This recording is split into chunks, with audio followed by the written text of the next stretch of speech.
muy buenas noches, compañeros, profesora. Mi equipo de trabajo está conformado por Manuel Arias, Víctor Bermúdez, Santiago González, Camila Arenas y quien les habla, Alejandra García. En la noche de hoy les venimos a hablar sobre la decisión 486, capítulo 1, que habla de las disposiciones generales. Este capítulo consta de 21 artículos.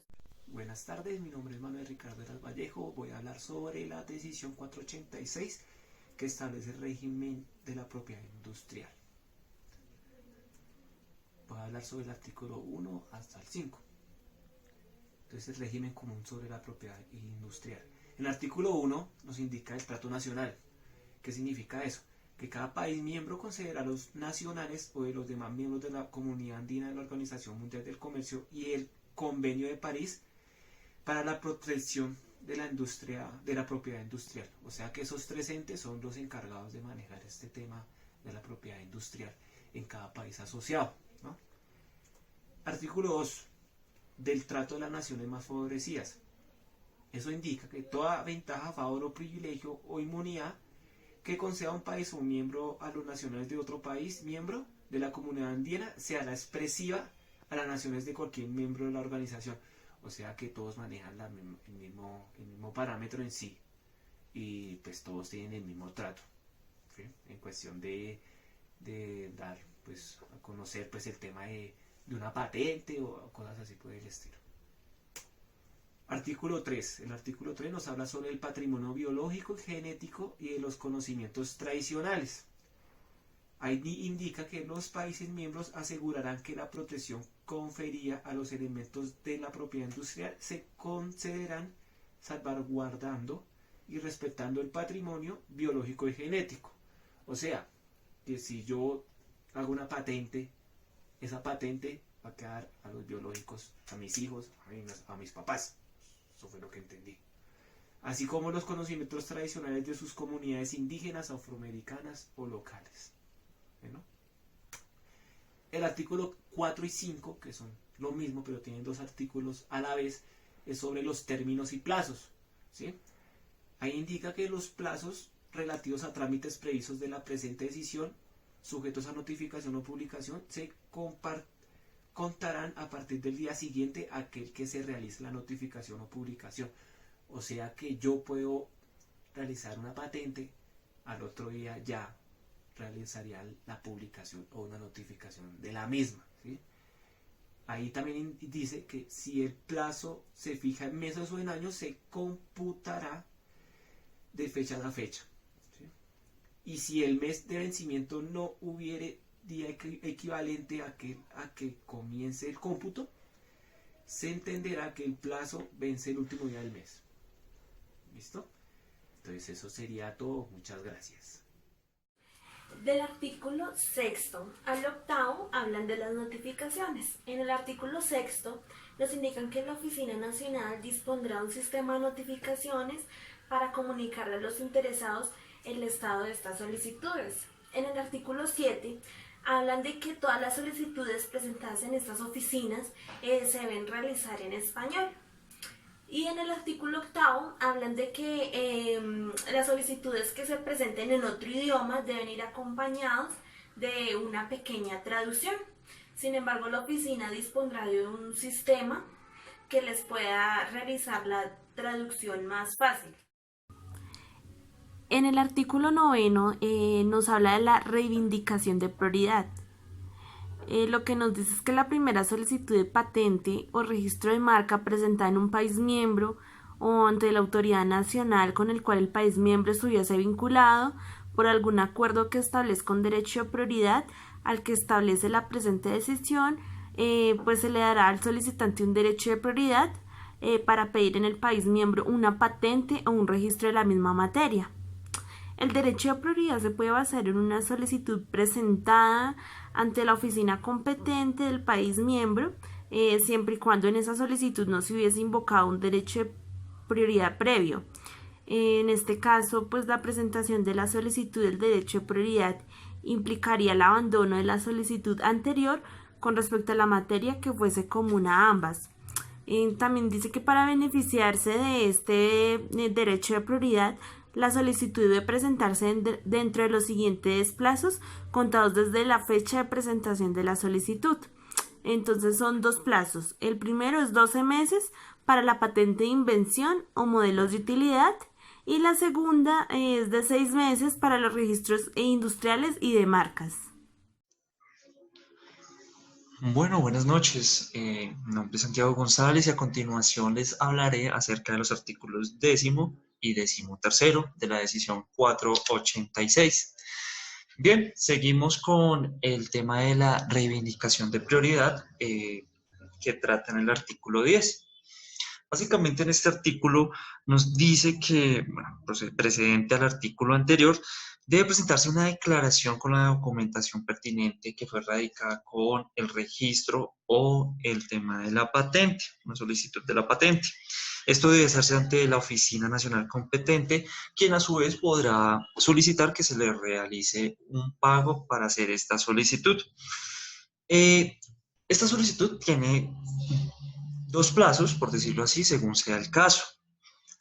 Tiene un plazo de 16 meses cuando sean solicitudes de patente, de invención o de modelo de utilidad, o tiene, en otro caso, 9 meses cuando sean de registro de diseño industrial o de marca.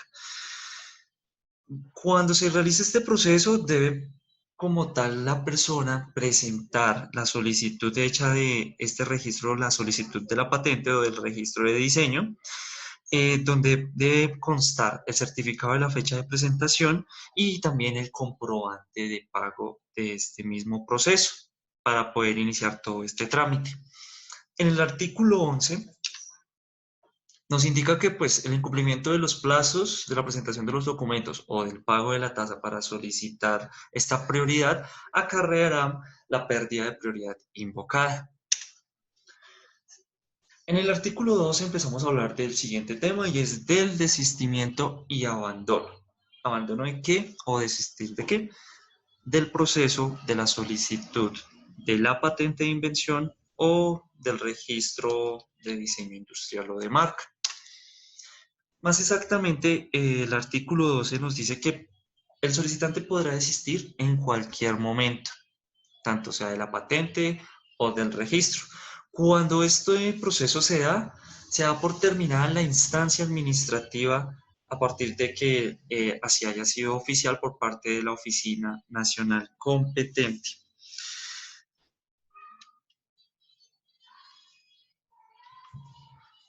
También ya en el artículo 13 nos habla que lo dispuesto en el artículo anterior solo será aplicado a los casos de abandono del trámite de la solicitud en lo que fuere pertinente.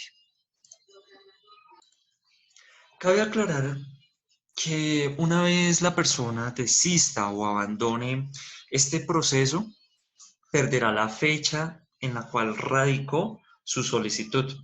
Entonces es algo que las personas deben tener, o bueno, las personas naturales o personas jurídicas deben tener muy claro, porque si yo ya voy a cumplir 10, 12 meses después de haber presentado mi solicitud y estar ya cerca de finalizar el trámite, pues sería un riesgo del cual pues el solicitante no puede darse el lujo de tener. Muchísimas gracias. Hola, ahora yo les voy a hablar del título 2 que nos explica todo en cuanto a las patentes de invención. Allí también se encuentra el capítulo 1. En el capítulo 1 nos explica todo en cuanto a los requisitos de patentabilidad. Voy a iniciar explicando qué es una patente. Una patente es un conjunto de derechos que se le conceden al creador de un producto nuevo. Una invención es un producto nuevo, es decir, algo que se haya creado y que nunca antes haya existido. Es importante tener en cuenta que una patente tiene vigencia de 20 años. Esta se debe pagar anualmente. Si no se realiza el pago, pues ya va a ser de dominio público. Entonces, para dejar claro el tema, lo que quiero explicar es que una patente de invención es el conjunto de derechos que se le otorgan al creador de una invención. Es decir, son los derechos que se le otorgan a la persona que vaya a crear un producto totalmente nuevo. ¿Para qué se hace esto? Pues para que ninguna otra persona tenga dominio o que pueda hacer algún tipo de uso sin que la persona lo autorice. Bueno, como les decía anteriormente, el capítulo 1 nos habla sobre las restricciones de patentabilidad. Allí vamos a encontrar el artículo 14. En el artículo 14 lo que nos indica es lo siguiente. Dice, los países miembros otorgarán patentes para las invenciones, sean de producto o de procedimiento en todos los campos de la tecnología, siempre que tengan lo siguiente, que sean nuevas, que tengan nivel inventivo, que sean susceptibles de aplicación industrial. Esto último a lo que nos hace referencia es a que se puede aplicar a cualquier tipo de industria, sea a cualquier tipo de industria o a cualquier de pronto empresa agrícola. Entonces, realmente esto es lo que nos explica el artículo 14 en cuanto a la restricción o pues en cuanto a los países miembros, cómo van a poder obtener la patente. En el artículo 15 lo que nos habla es lo que no se considera como una invención. Voy a dar ejemplo de alguna de ellas, ya que pues son varias. Lo que no se considera como invención son los descubrimientos, las teorías científicas y los métodos matemáticos. También es importante aclarar que las obras literarias que tengan derecho de autor no son invenciones. Por lo que les explicaba anteriormente, una invención debe ser algo que se cree que nunca antes haya existido. Bueno, en el artículo 16 lo que nos explica es que una invención se considerará nueva cuando no esté comprendida en el estado de la técnica, es decir, cuando ya se hayan hecho las revisiones realmente se puede decir que es una invención y se le puede aprobar la patente. Entonces, más que todo nos explica es esto. En el artículo 17 lo que nos explica es que para determinar una patentabilidad se deben establecer algunas fechas. Es importante tener en cuenta que una invención se puede declarar solo porque el inventor la haya autorizado, es decir, cuando él ya tenga la patente, él debe determinar como tal la fecha en que va a declarar su invención, es decir, al momento en que la va a presentar al público. Entonces, lo que nos explica es esto, que se debe tener como unas determinadas fechas para determinar la patentabilidad y también a la hora de hacer la invención o pues declarar la invención como tal. Buenas noches, profe Carolina y compañeros. Vamos a continuar hablando de la decisión 486, capítulo 1, y en este caso les voy a explicar de qué habla el artículo 18, 19, 20 y 21. El artículo 18 y 19 considera el artículo 20 y 21, lo que establece es que no se puede patentar. El artículo 18, entonces nos habla que todo nivel de invención tiene un nivel inventivo. Entonces, ¿qué es lo que quiere decir? Que toda persona está en su facultad de crear o diseñar un producto nuevo.